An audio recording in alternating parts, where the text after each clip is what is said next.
dari cerahan beliau yang diambil daripada kitab Al-Hikmah. Jadi sama-sama dengan apa ya? Dua ini akan memberi pendapat dan berkata. Yang itu saya serahkan dari sini kepada Ustaz untuk pemimpin dan Assalamualaikum warahmatullahi wabarakatuh.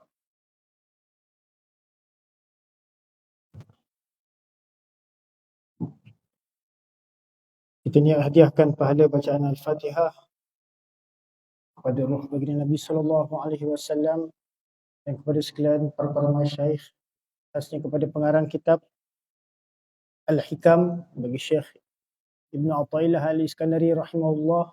Al-Fatihah. A'udzu billahi minasyaitonir rajim. Bismillahirrahmanirrahim. Alhamdulillahi rabbil alamin arrahmanir rahim maliki yaumiddin. إياك نعبد وإياك نستعين اهدنا الصراط المستقيم صراط الذين أنعمت عليهم غير المغضوب عليهم ولا الضالين آمين. الحمد لله نحمده ونستعينه ونستغفره ونؤمن به ونتوكل عليه ونعوذ بالله من شرور أنفسنا ومن سيئات أعمالنا. من يهده الله فلا مضل له ومن يضلله فلا هادي له. ونشهد أن لا إله إلا الله وحده لا شريك له. ونشهد أن سيدنا وحبيبنا وشفيعنا محمدا عبده ورسوله صلى الله تعالى عليه وعلى آله وصحبه وبارك وسلم تسليما كثيرا كثيرا. أما بعد، فإن أصدق الحديث كتاب الله تعالى وخير الهدي هدي محمد صلى الله عليه وسلم وشر الأمور محدثاتها وكل محدثة بدعة وكل بدعة ضلالة وكل ضلالة في النار. سبحانك لا علم لنا إلا ما علمتنا إنك أنت العليم الحكيم ولا حول ولا قوة إلا بالله العلي العظيم. رب اشرح لي صدري ويسر لي أمري واحلل عقدة من لساني يفقه قولي. قال المؤلف رحمه الله تعالى ونفعنا بعلومه آمين. Telah berkata pengarang kitab Al-Hikam bagi Syekh Ibn Athaillah Al-Iskandari rahimahullah, yang mana kita sampai kepada hikmah yang ke-30, ya. Jika kitab yang terjemahan pada muka surat 77, bagi kitab yang jawi pada muka surat 22. Ya. Hikmah yang ke-30 ini adalah sambungan ataupun lanjutan daripada hikmah yang sebelum ini, iaitu hikmah yang ke-29, di mana Syekh menyatakan bahawa terdapat dua golongan, ya, dan berbeza antara dua golongan tersebut. Yang dimaksudkan adalah golongan orang yang telah sampai kepada Allah Subhanahu Wa Taala, dan seorang lagi yang masih dalam perjalanan menuju kepada Allah Subhanahu Wa Taala. Golongan yang pertama itu diistilahkan sebagai murad ataupun majzub ataupun wasilin ataupun mursyid, ya, kerana mereka itu mendapat jazbah dan mereka itu adalah arif. Manakala golongan yang kedua adalah yang diistilahkan sebagai murid ataupun talib ataupun salik ataupun sair, kerana mereka menumpuh persiaran suluk, ya, dalam menghasilkan makrifat kepada Allah Subhanahu Wa Taala. Dan sebelum ini telah dinyatakan tentang perbezaan antara kedua-dua kelompok tersebut. Di mana golongan yang pertama itu golongan yang majzub ataupun yang diistilahkan sebagai wasilin, orang yang sampai kepada Allah Subhanahu Wa Taala. Mereka menjadikan Allah sebagai dalil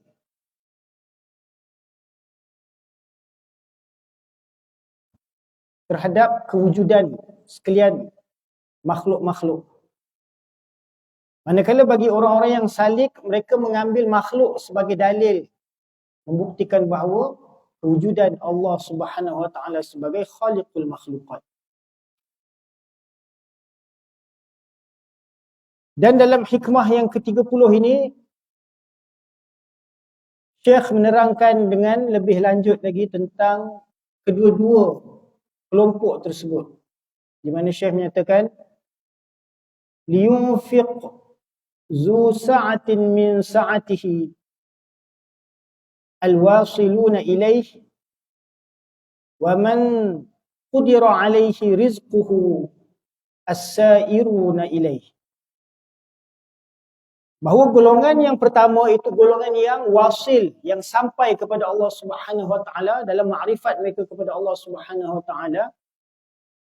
Mereka itu diisyaratkan menerusi firman Allah Subhanahu wa taala daripada surah At-Talaq pada ayat yang ke-7, di mana Allah Taala berfirman, liyunfiq zu sa'atin min sa'atihi.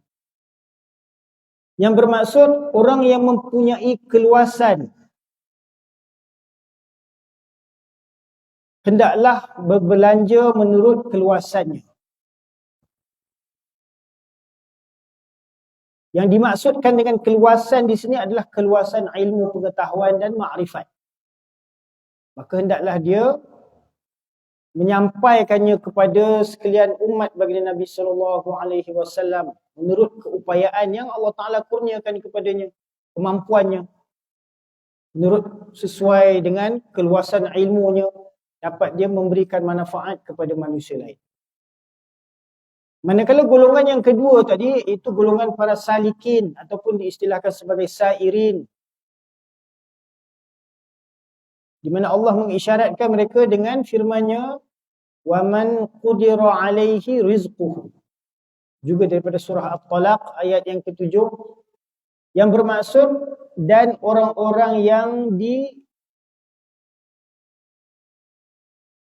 dikadarkan ke atasnya rizkinya. Yang ini dikadarkan maksudnya terhad, terbatas.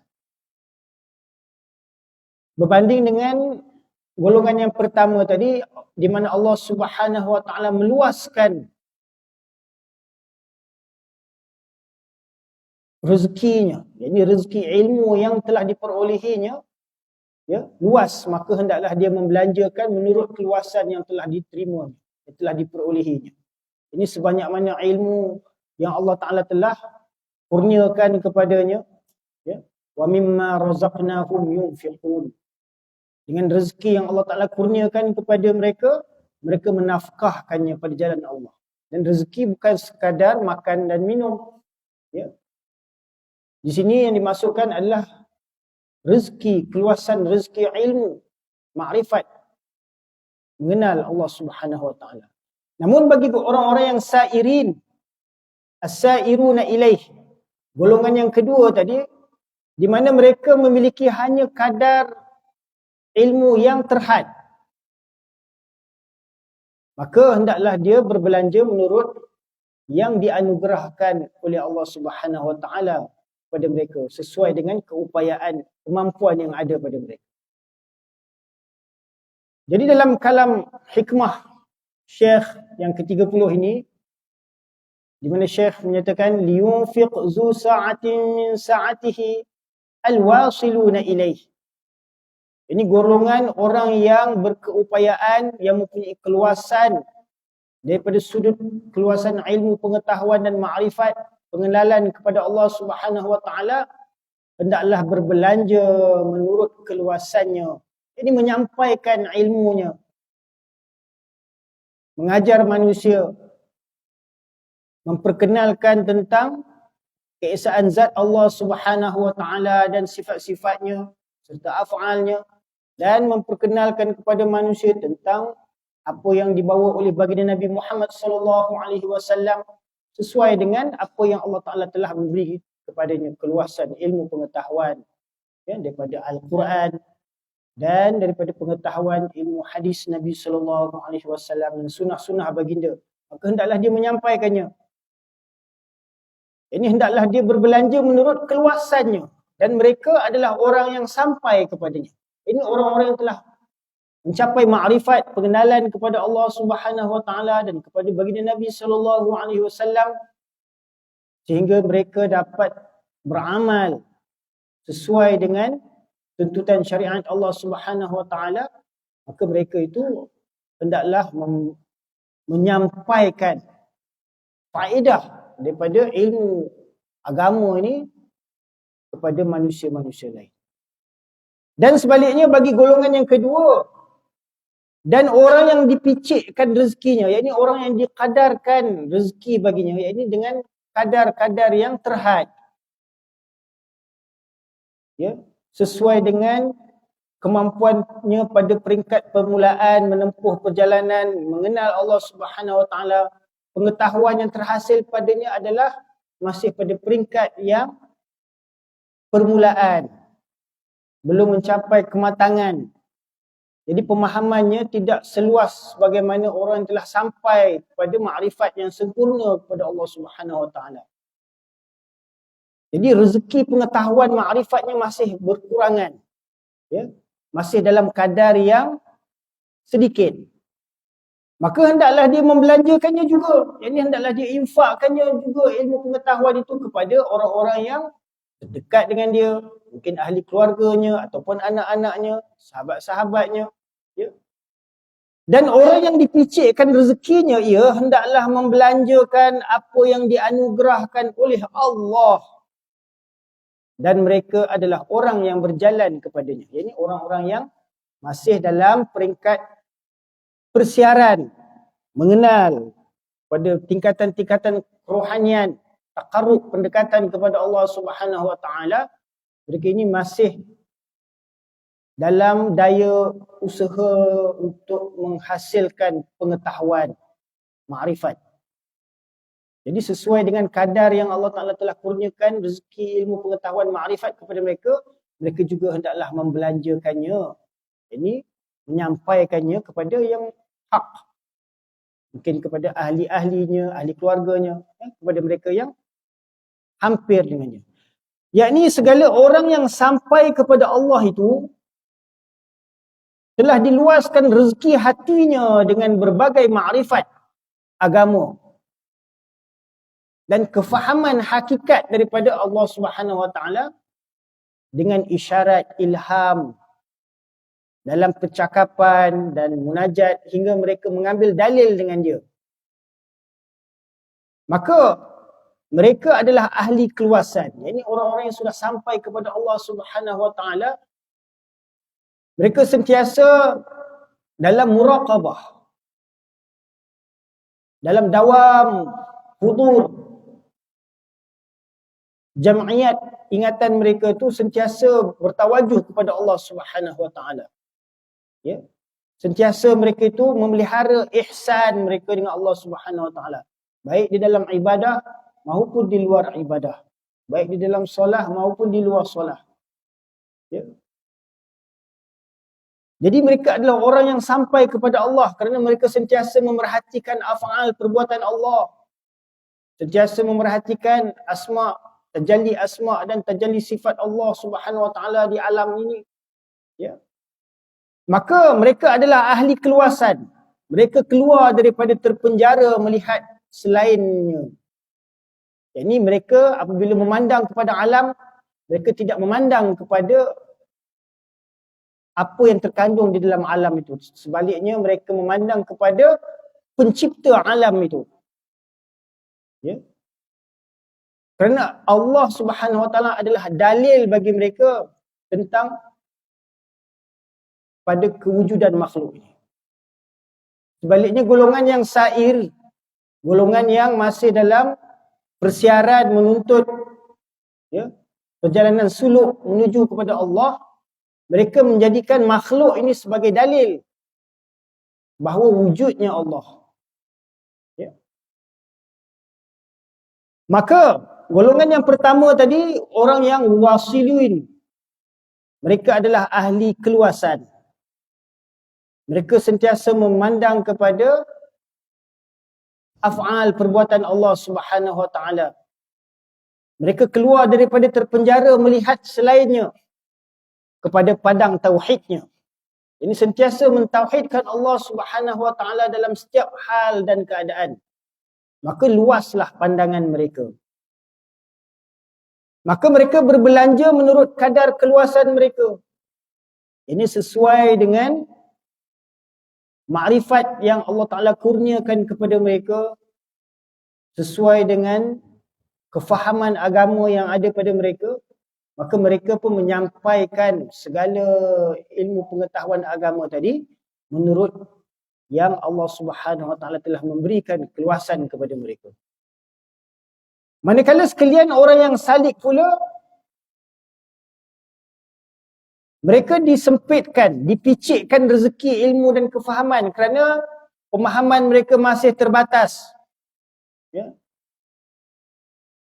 Pemahaman mereka masih belum mencapai kepada kesempurnaan. Di mana mereka terpenjara dalam kefahaman tadi. Terpenjara dalam kepicikan khayalan dan gambaran alam. Ya. Kerana memandang kepada sekalian hawadis. Memandang kepada sekalian makhluk. Maka mereka sempit pemahaman mereka, tidak nampak bahawa fa'il hakiki adalah Allah Subhanahu Wa Taala. Maka dengan rezeki yang sempit, yang picik yang didatangkan Allah Ta'ala itu, mereka berbelanja hingga mereka berkehendakkan kepada mengambil dalil atas yang tiada memerlukan dalil.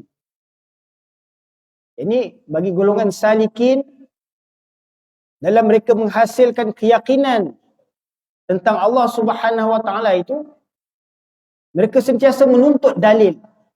Ya. Kerana dengan dalil-dalil daripada keterangan naqli ataupun aqli tadi akan memberikan keyakinan kepada hati mereka bahawa segala yang mereka nikmati itu adalah daripada Allah Subhanahu Wa Taala. Ya. Ini berbeza golongan orang yang sair, orang yang salik itu dengan orang-orang yang wasil, yang telah sampai kepada Allah Subhanahu Wa Taala itu, di mana salik mereka menikmati nikmat daripada Allah Ta'ala, barulah mereka menyedari bahawa ianya daripada Allah Subhanahu Wa Ta'ala. Kenapa? Makhluk menjadi dalil kepada mereka akan kewujudan Allah Subhanahu Wa Ta'ala. Sebaliknya bagi orang yang wasil, apabila mereka menerima rezeki, walaupun mereka belum menikmatinya lagi, mereka sudah nampak bahawa segalanya adalah daripada Allah Subhanahu Wa Taala. Maka dengan rezeki yang sempit yang didatangkan oleh Allah Ta'ala ke atas mereka itu, mereka berbelanja dengan kadar kemampuan yang ada pada diri mereka. Dan Allah Ta'ala tidak memberatkan seseorang itu, melainkan dengan kadar yang mampu ke atas mereka. La yukallifullahu nafsan illa wus'aha. Ini Allah Subhanahu Wa Ta'ala tidak akan menyulitkan seseorang hambanya itu dengan sesuatu yang tidak mampu ditanggungnya. La yukallifullahu nafsan illa wus'aha. Jadi Allah Ta'ala tidak akan memberikan bebanan taklif kepada seseorang hambanya itu, melainkan bebanan yang mampu ditanggung. Begitulah juga dengan kadar ilmu yang perlu seseorang itu tunaikan hak-haknya apabila Allah Ta'ala telah memberikan kurniaan rezeki ilmu pengetahuan, maka hendaklah ia menafkahkannya juga. Ya, sebagaimana Allah Subhanahu Wa Ta'ala nyatakan, wa mimma razaqnahum yunfiqun. Dan dengan apa nikmat yang telah kami rezekikan kepadanya, mereka itu berbelanjakannya di jalan Allah, menafkahkannya di jalan Allah. Jadi yang perlu kita faham, rezeki itu bukan setakat kadar makanan, minum, pakaian ataupun kenikmatan yang bersifat zahir semata-mata. Ya. Pada sudut rohaniah, ilmu, makrifat, iman, ya, taqwa, segala sifat-sifat yang baik ini semua adalah rezeki bagi rohani kita. Ya. Taufik untuk berzikir, beribadat kepada Allah Subhanahu Wa Taala, ini adalah rezeki daripada Allah Subhanahu Wa Taala. Ya. Ilmu pengetahuan yang kita hasil dengan kita datang ke masjid untuk menghadiri kuliah, ya, ataupun kita menghadiri majlis-majlis ilmu, maka ini adalah rezeki daripada Allah Subhanahu Wa Taala. Ya. Jadi dalam kita masih sebagai orang yang menuntut ilmu pengetahuan tentang Allah Taala ini, dengan kadar yang Allah Taala telah kurniakan kepada kita, juga kita dituntut untuk membelanjakannya. Dengan kadar apa yang Allah Taala telah kurniakan kepada kita itu, kita pun belanjakanlah, tunaikan hak-haknya, ya, kepada ahli keluarga kita ataupun kepada saudara mara kita. Semoga Allah Subhanahu Wa Taala menjadikan selepas sukar itu mudah bagi yang berdiri pada hak waktunya dan bagi yang mempercayai janjinya. Dan seterusnya kata Syekh, ihtadar rahiluna ilaihi bi anwarit tawajjuhi wal wasiluna lahum anwarul muwajahah. Jadi lanjutan daripada hikmah yang ke-30 tadi, di mana Syekh menyatakan ihtadar rahiluna ilaihi bi anwarit tawajjuhi. Jadi sekalian orang yang berjalan kepadanya, yakni ar-rahilun adalah nama lain, ya, bagi golongan salik. Rahil, yakni orang yang berihlah, berjalan-jalan, sama dengan sair, orang yang bersiar-siar, ataupun salik, orang yang menempuh perjalanan. Jadi ar-rahiluna merujuk kepada as-sairuna ataupun as-salikuna ataupun al-murid, ya, murid, orang yang menempuh perjalanan untuk menghasilkan makrifat kepada Allah Subhanahu Wa Taala. Ihtadar rahiluna ilaihi bi anwarit tawajjuhi. Sekalian orang yang berjalan kepadanya mendapat petunjuk dengan nur tawajjuh. Yani orang-orang yang bersiar dalam rihlah perjalanan menuju kepada Allah Subhanahu Wa Taala ni, jadi para salikin tadi, memperolehi hidayat, ihtada, yakni mereka itu mendapat hidayat, petunjuk, ilaihi, kepada Allah Subhanahu Wa Taala, bi anwarit tawajjuhi, dengan nur-nur, cahaya-cahaya tawajjuh. Yakni dengan tawajjuh mereka, menghadapkan wajah mereka kepada hadrat Allah Subhanahu Wa Taala, dalam mereka melakukan amal ibadah sentiasa bertawajuh kepada Allah Subhanahu Wa Taala, ya, dalam hal ibadah mereka bersembahyang, membaca Al-Quran ataupun berzikir, ya. Mereka lakukan itu dengan mendapat petunjuk hidayah daripada Allah Subhanahu Wa Taala. Dan bagi sekalian orang yang wasil pula, orang-orang yang sudah sampai kepada hadrat Allah Subhanahu Wa Taala, yakni golongan orang-orang yang arif ataupun murad, ataupun diistilahkan di sini sebagai al-wasiluna, orang-orang yang wusul, sampai kepada Allah Subhanahu Wa Taala, lahum anwarul muwajahati, bagi mereka adalah nur muwajahah. Ini ada perbezaan di sini antara nur tawajjuh dan nur muwajahah. Ya. Nur tawajjuh, ya, ataupun anwar tawajjuh adalah bagi golongan orang-orang yang salikin. Manakala nur, cahaya-cahaya ataupun anwar al-muwajahah adalah bagi golongan orang-orang yang sudah sampai ke hadrat ma'rifat Allah Subhanahu Wa Taala, iaitu golongan wasilun. Jadi apakah bezanya antara nur tawajjuh dan nur muwajahah? Ya. Jadi yang dimaksudkan nur tawajjuh itu adalah daripada pihak diri salik itu, menghadapkan wajah dia kepada Allah Subhanahu Wa Taala. Manakala bagi orang-orang yang wasilun, untuk mereka itu mereka terhasil nur muwajahah, yang dikurniakan oleh Allah Ta'ala kepada mereka daripada berbagai makrifat, hakikat dan pendedahan pengetahuan menurut yang patut bagi hadrat Tuhan yang Maha Pemurah. Yakni mereka menerima limpahan pengetahuan, menerima limpahan nur, makrifat daripada hadrat Allah Subhanahu Wa Ta'ala. Ini mereka sentiasa dalam pandangan Allah Subhanahu Wa Ta'ala, sentiasa dalam pemerhatian Allah Subhanahu Wa Ta'ala. Ya, kerana mereka itu adalah orang-orang yang telah sampai ke hadrat Allah Subhanahu Wa Ta'ala. Seterusnya kata Syekh, fal awwaluna lil anwari wa haula'il anwaru lahum li'annahum lillahi la li syai'in dunahu.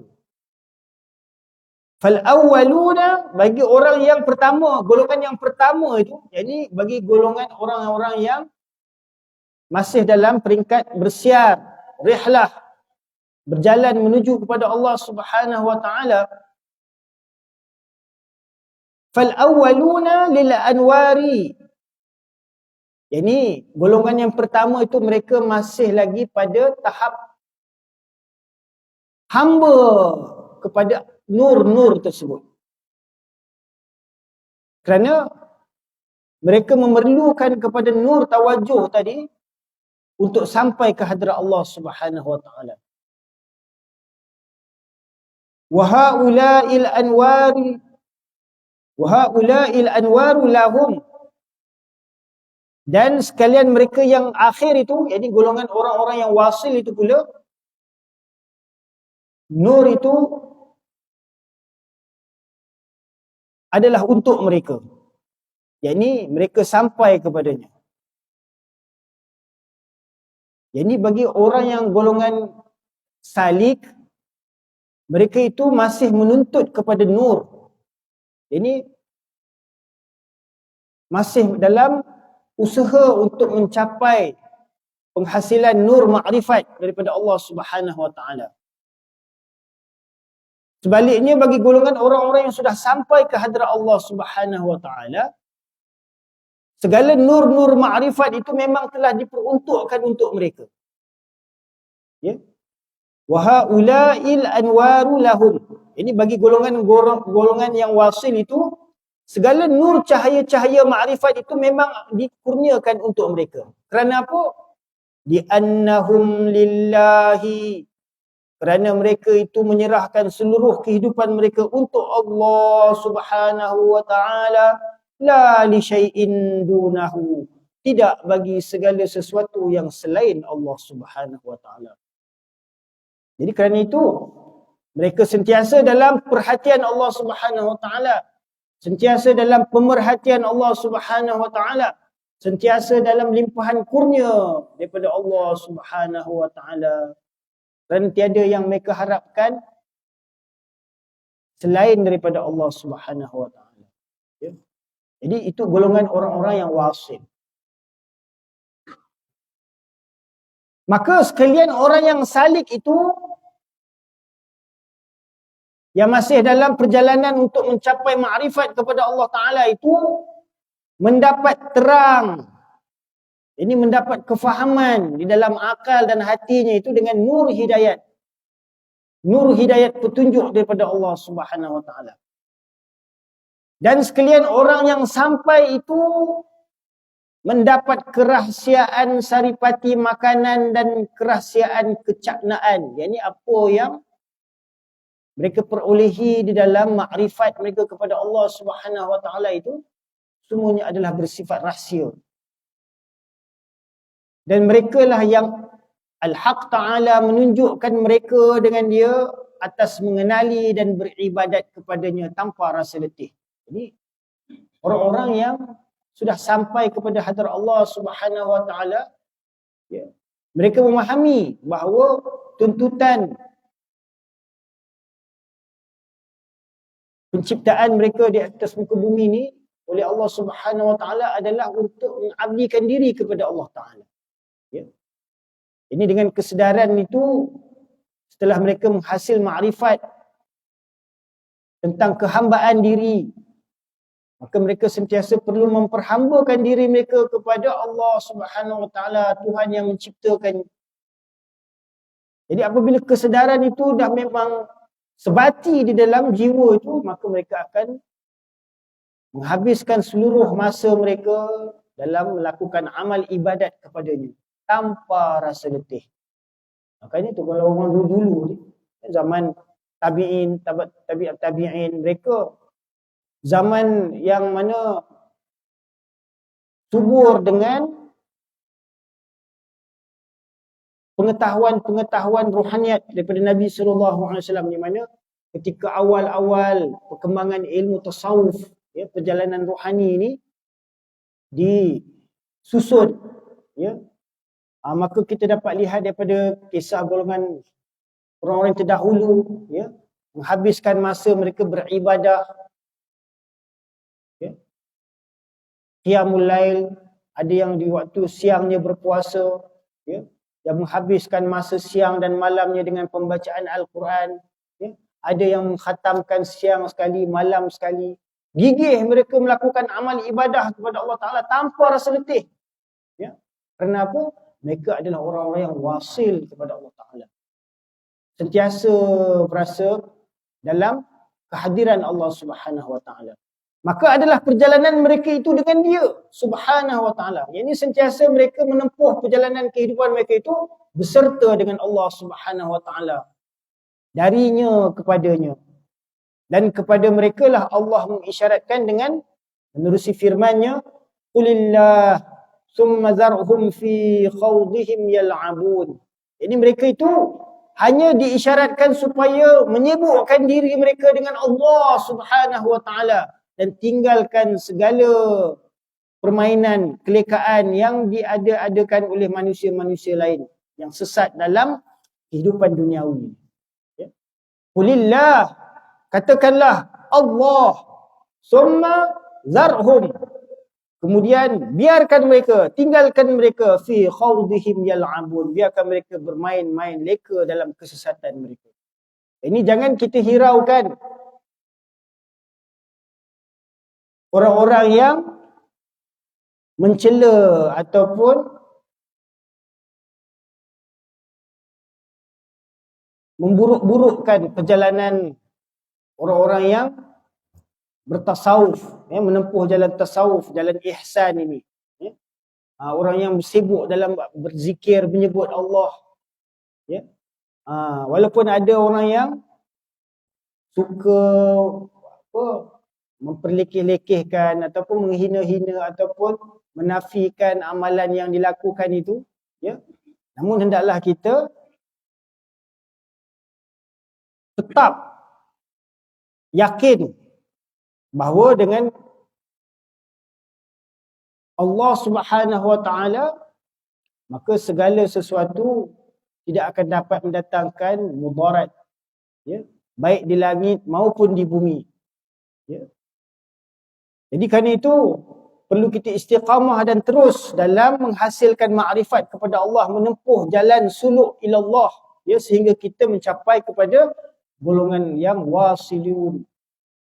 Yakni tauhidkanlah keesaannya. Ini sentiasa kita berusaha untuk menghasilkan tauhid kepada Allah Subhanahu Wa Ta'ala tanpa menilik kepada segala aghyar, tanpa kita menilik kepada segala sesuatu yang selain daripada Allah. Maka tinggalkanlah mereka. Yakni kita nak tinggalkan kesibukan kita dengan orang-orang yang sibuk dengan perkara-perkara dunia, ya. Kerana kita nak sibukkan diri kita dengan orang-orang yang mengingati Allah Subhanahu Wa Ta'ala. Jadi tinggalkan mereka yang sibuk dengan urusan duniawi itu, ya.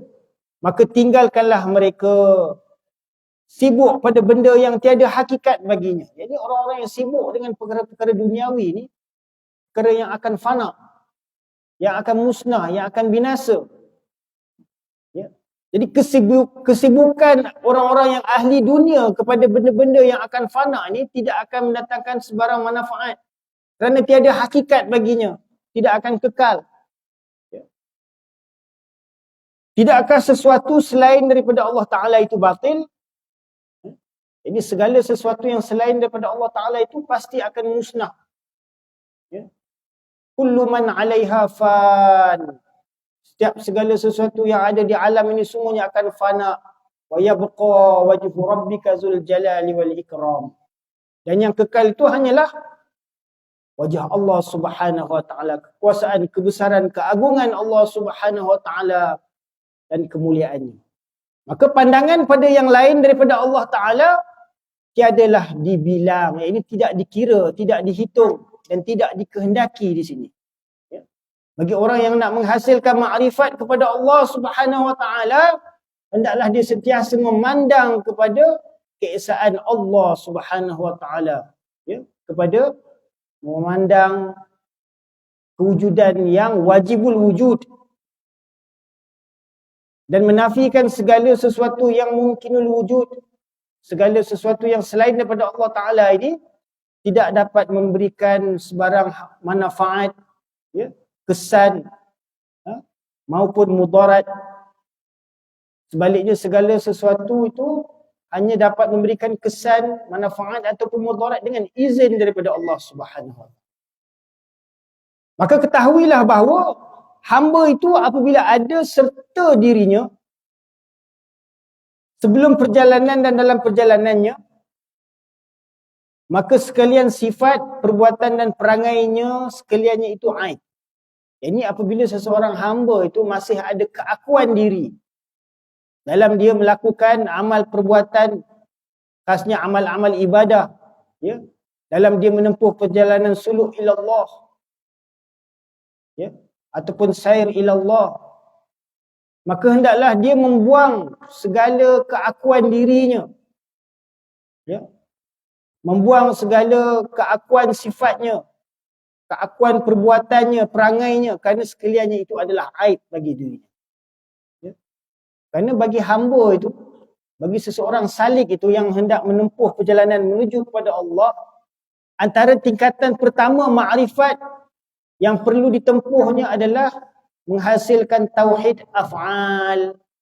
Jadi mengesakan Allah Subhanahu wa taala pada segala amal perbuatan. Jadi kita melihat bahawa segala perbuatan itu adalah segala perbuatan daripada Allah Subhanahu wa taala. Sama ada perbuatan yang bersifat baik maupun sebaliknya. Yang bersifat baik seperti taat dan keimanan, ataupun perkara-perkara yang buruk seperti kufur dan maksiat, semuanya adalah daripada perbuatan Allah Subhanahu wa taala. Dan tiadalah jalan baginya melihat segala yang ghaib melainkan selepas menilik kepada yang tersembunyi daripada segala yang aib dan ia keluar daripadanya. Yakni untuk kita menghasilkan makrifat syuhud, memandang kepada Allah Subhanahu wa taala, maka hendaklah kita keluar daripada memandang kepada segala sesuatu yang selain daripada Allah. Selagi mana pandangan perhatian kita masih tertilik kepada sesuatu yang selain daripada Allah Ta'ala, maka selagi itulah tiada jalan untuk kita melihat terbuka pandangan kita kepada perkara yang ghaib, iaitu segala perbuatan Allah Subhanahu wa taala. Dan demikian itu tiada sempurna melainkan dengan sentiasa mahabbah yang tiada lagi tinggal bagi sifat yang dikasihi serta kasihnya. Ini walaupun kita dapat menghasilkan makrifat kepada Allah Subhanahu wa taala, tetap makrifat itu tidak mencapai kesempurnaan selagi mana tidak disertakan dengan rasa kecintaan kepada Allah Subhanahu wa taala. Ini dalam kita nak menghasilkan makrifat kepada Allah Subhanahu wa taala, perlu disertakan dengan rasa cinta kepada Allah Taala. Bukan setakat mengenal je, tapi kita tak ada perasaan cinta, ya. Bila tidak ada perasaan cinta, maka kuranglah adab kita kepada Allah Subhanahu wa taala. Apabila kurang adab, tiada adab kita dengan Allah Subhanahu wa taala, maka terjauhlah kita daripada mendapat limpahan rahmat, kasih sayang dan perhatian daripada Allah Subhanahu wa taala. Jadi kerana itu dalam kita nak menghasilkan makrifat, dengan kita memerhatikan segala af'al perbuatan Allah Subhanahu wa taala, baik apa yang berlaku di alam ini maupun di dalam diri kita, ya. Dan dalam kita memerhatikan segala asma', tajalli asma'nya dan sifat-sifatnya pada sekalian alam maya ini, ya. Dalam kita menghasilkan makrifat, merenung, memerhati perkara-perkara ni untuk kita isbatkan bahawa segala itu kepada Allah Subhanahu Wa Taala, perlu disertakan dengan rasa cinta, muhabbat, kasih kepada Allah Taala. Ya. Barulah sempurna. Ya. Kerana pengabdian kita kepada Allah Ta'ala, yakni ubudiat kita kepada Allah Ta'ala tu tidak akan sempurna selagi tidak ada perasaan cinta kepada Allah. Ya. Ini pengabdian kita kepada Allah Ta'ala itu perlulah disertakan dengan perasaan mahabbah yang tiada lagi tinggal bagi sifat yang dikasihi serta kasihnya. Bagaimana engkau melihat-lihat kepada segala rahsia yang terhijab daripadamu, sebelum dirimu itu suci daripada segala keaiban. Ini untuk kita melihat kepada keindahan jamal Allah Subhanahu Wa Taala dan kebesaran jalal Allah Subhanahu Wa Taala menerusi pandangan syuhud dengan akal dan qulub kita. Perlulah kita sucikan hati kita itu daripada memandang yang selain daripada Allah Ta'ala. Ini keluarkan daripada hati kita itu segala ghairullah, segala keyakinan, segala kepercayaan kepada yang selain daripada Allah Subhanahu Wa Ta'ala. Keluarkan daripada hati kita segala ingatan yang selain daripada Allah. Dan hanya tumpukan perhatian kita, pemerhatian kita, tawajuh kita hanya kepada Allah Subhanahu Wa Ta'ala. Dalam setiap waktu, setiap hal dan setiap keadaan. Ya. Barulah kita akan dapat melihat bahawa segala perbuatan itu semuanya daripada Allah Subhanahu Wa Taala. Yang demikian adalah kerana kamu tiada mendapat taufik. Ini jikalau kita tidak dapat memandang kepada yang demikian itu, tak dapat melihat perkara yang rahsia, bahawa pelaku, fa'il hakiki yang melakukan segala sesuatu ini pada hakikatnya adalah Allah Subhanahu Wa Taala. Ianya masih terhijab lagi pada diri kita. Ya.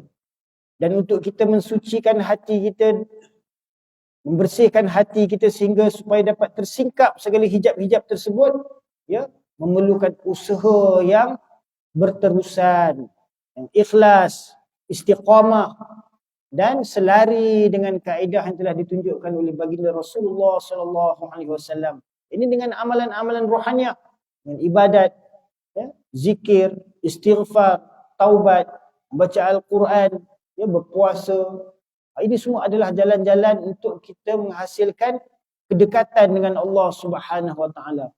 Namun selagi mana kita tidak dapat melakukan perkara-perkara tersebut dalam memperbaiki diri kita, dalam membersihkan hati kita supaya tersingkap segala perkara-perkara yang bersifat ghaib, ya, ianya adalah kerana tidak diberikan taufik oleh Allah Ta'ala.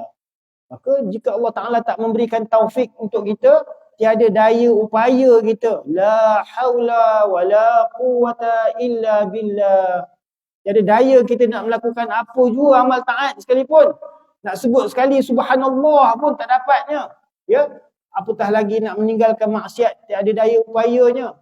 Jikalau tanpa izin daripada Allah Subhanahu Wa Taala, ya, tanpa taufik hidayat daripada Allah Subhanahu Wa Taala. Jadi khulasah ringkasan daripada hikmah yang kita baca pada malam ini menerangkan tentang dua kategori dalam perjalanan menempuh suluk kepada Allah Ta'ala.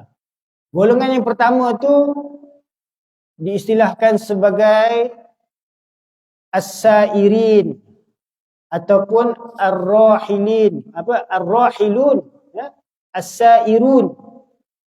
Ini orang yang berrihlah, bersiar-siar, ataupun as-salikun, ya. Ataupun secara ringkasnya, secara mudahnya kita boleh katakan golongan awam.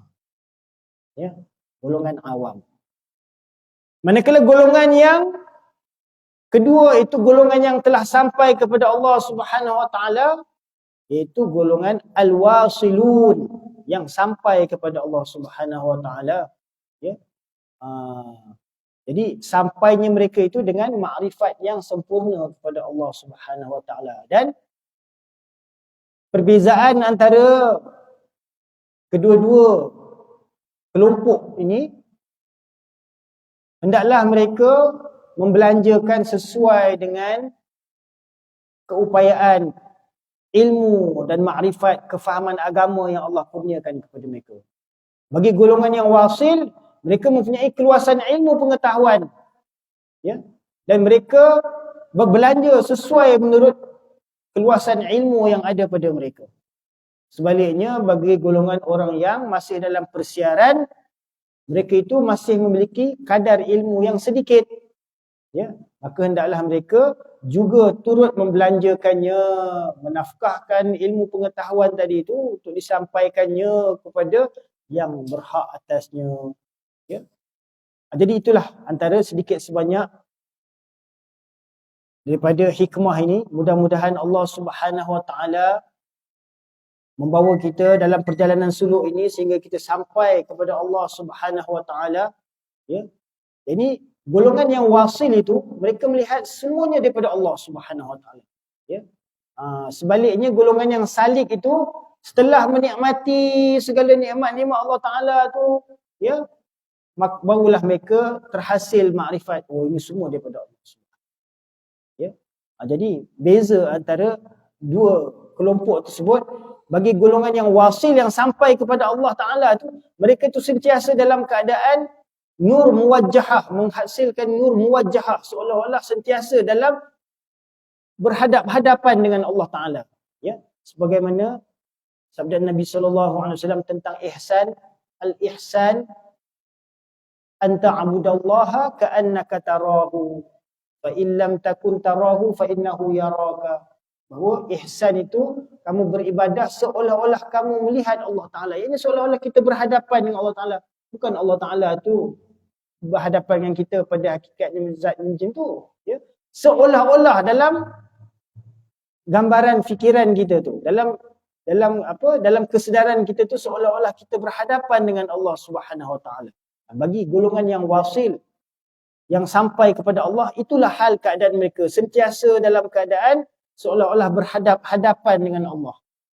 Manakala bagi golongan yang masih dalam persiaran, mereka itu sentiasa bertawajuh kepada Allah Subhanahu Wa Taala, ya. Yang ini mereka tu masih dalam berusaha, berikhtiar untuk mendapatkan limpahan nur daripada Allah Subhanahu Wa Taala. Maka mereka pun melakukan amal-amal kegiatan mujahadah, amalan ibadah, ya, untuk menghasilkan nur tersebut. Ini untuk menghadapkan wajah mereka itu, ini melatih hati mereka itu supaya memberikan tumpuan perhatian yang sepenuhnya kepada Allah, ya. Kerana pada peringkat yang golongan sair itu, hati mereka itu masih berbolak-balik. Mereka belum mencapai ketetapan dalam memberikan perhatian kepada hadrat Allah Subhanahu Wa Taala, ya. Kerana itu mereka itu masih mengharapkan nur tawajuh. Berbeza dengan golongan yang telah sampai kepada Allah, ya. Hati mereka itu dah tetap dawam dalam ingatan kepada Allah Subhanahu Wa Taala, sentiasa hudur dengan Allah Taala. Maka mereka itu sentiasa menerima nur daripada Allah Subhanahu Wa Taala, seolah-olah berhadap-hadapan dengan Allah Subhanahu Wa Taala. Aqulu qawli hadza astaghfirullah li wa liwalidayya lil muslimina wal muslimat wal mu'minina wal mu'minat bi rahmatika ya arhamar rahimin. Mudah-mudahan dengan dalam hikmah ini dapatlah kita mengambil sedikit sebanyak pengajaran untuk kita amalkan dalam kehidupan kita, memandang kepada segala af'al perbuatan Allah Subhanahu Wa Taala, ya. Dan supaya terhasil makrifat, pengenalan kepada Allah Subhanahu Wa Taala dalam kita menilik segala tajalli asma dan sifatnya, ya. Mudah-mudahan Allah Taala mengurniakan kepada kita limpahan kasih sayang, mahabbat kepada zatnya dan makrifat kepada sekalian sifat-sifatnya. InsyaAllah kita doa. Ada apa-apa nak tanya?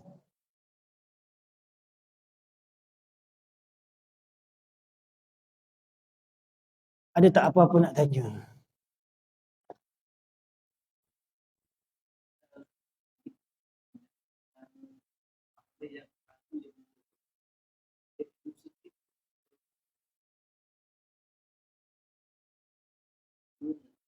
Itulah dimaksudkan. Maknanya bagi mereka yang diberikan ilmu dengan kadar yang terhad, walaupun satu ayat sampaikan juga. Faham? Jadi bagi mereka yang menerima lebih daripada satu ayat, mereka ada keluasan ilmu dan banyak untuk mereka sampaikan. Macam contoh Hadrat Abu Hurairah radhiyallahu anhu, walaupun dalam tempoh dia berdamping dengan Nabi sallallahu alaihi wasallam tu pada 3 tahun terakhir Nabi sallallahu alaihi wasallam tu, tapi dia dapat menghasilkan faedah yang banyak daripada sabdaan-sabdaan Nabi sallallahu alaihi wasallam. Allah rezekikan dia dengan ilmu pengetahuan, dia dapat tulis, dia dapat hafal, dan dia dapat mengajarkan. Hari ni kalau kita baca hadis-hadis Bukhari, Muslim dan sebagainya, kita akan jumpa nama Abu Hurairah tu banyak kali disebut sebagai orang yang meriwayatkan daripada baginda Nabi sallallahu alaihi wasallam. Jadi itu perumpamaan dia. Kalau kita tahu satu hadis pun, kalau kita tahu satu ilmu pengetahuan berkenaan ilmu agama ni pun, maka kita sampaikanlah kepada yang berhak untuk menerimanya. Mungkin daripada ahli keluarga kita, anak-anak kita, saudara-saudara kita, rakan-rakan kita, kepada yang mampu. Tetap juga kita perlu sampaikan. InsyaAllah. Ya.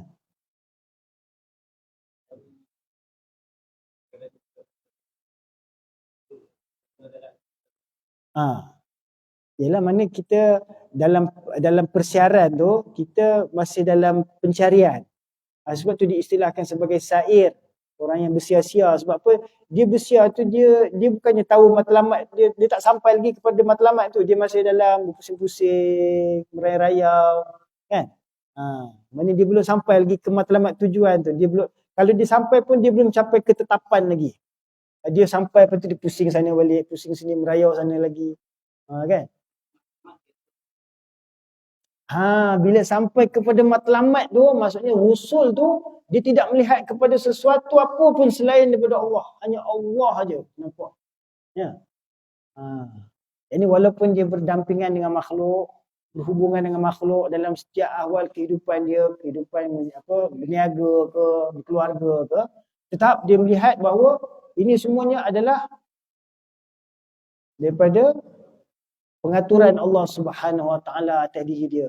Ada ujian-ujian Allah Ta'ala, ada af'al-af'al Allah Ta'ala yang diperhatikan. Mana dia melihat bagaimana Allah Ta'ala menghidupkan, beri rezeki kepada ahli keluarga dia, ya, ataupun kepada manusia ni, kepada makhluk-makhluk ni. Mereka sentiasa melihat bahawa Allah sebagai punca asalnya.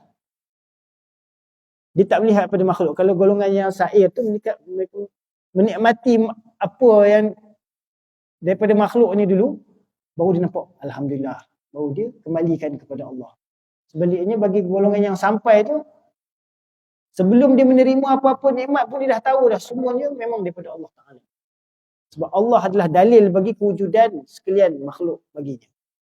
Sebaliknya bagi orang-orang yang sair ni, bagi kita golongan yang awam ni, kita melihat makhluk tu sebagai dalil tentang kewujudan Allah Ta'ala. Jadi golongan yang sair ni adalah golongan awam. Manakala golongan yang wasil itu kita boleh istilahkan sebagai golongan khawas. Golongan orang-orang yang mendapat tarbiyah yang khas daripada Allah Ta'ala. Setelah apa? Mereka mencapai makrifat yang sempurna. Jadi setelah mereka menempuh perjalanan tu, jadi kita tak tahulah berapa lama dia punya penempuhan jalan tu, dia berdamping dengan guru dia, pengajian dia, kan? Sehingga dia mencapai kesempurnaan dalam pemahaman tu, sehingga dia mendapat limpahan-limpahan pemahaman ilmu agama tu yang dapat dia agih-agihkan, sampaikan kepada manusia lain. Itu yang dimaksudkan rezeki di sini. Bagi mereka yang menerima keluasan rezeki itu, hendaklah dia membelanjakan menurut keluasannya. Namun bagi mereka yang Allah Ta'ala kadarkan, sempitkan rezekinya tu, dengan kadar-kadar yang terhad tu, pun belanjakan menurut kadar yang dia mampu. Itulah yang dimaksudkan daripada hikmah ni. Semoga Allah Subhanahu Wa Ta'ala memberikan kita sedikit sebanyak kefahaman supaya kita dapat amalkan dan bermanfaat dan sampaikan insya-Allah. Subhanallah wa bihamdihi, subhanakallahumma wa bihamdika, asyhadu an la ilaha illa anta, a'udzu billahi minasyaitonir rajim. Bismillahirrahmanirrahim. Alhamdulillahirabbil alamin, wassalatu wassalamu ala asyrafil anbiya'i wal mursalin wa ala alihi washabbihi ajma'in. Allahumma shalli ala Muhammad wa ala ali Muhammad. Allahumma anfa'na bima 'allamtana wa 'allimna ma yanfa'una wa zidna 'ilma. Rabbana zidna 'ilma, Rabbana zidna 'ilma, Rabbana zidna 'ilma. اللهم أحينا بحياة العلماء وأمتنا بموت الشهداء واحشرنا في زمرة الأولياء وأدخلنا الجنة مع الأنبياء عليهم الصلاة والسلام. ربنا آتنا في الدنيا حسنة وفي الآخرة حسنة وقنا عذاب النار. وصلى الله على سيدنا محمد وعلى آله وصحبه أجمعين. سبحان ربك رب العزة عما يصفون وسلام على المرسلين.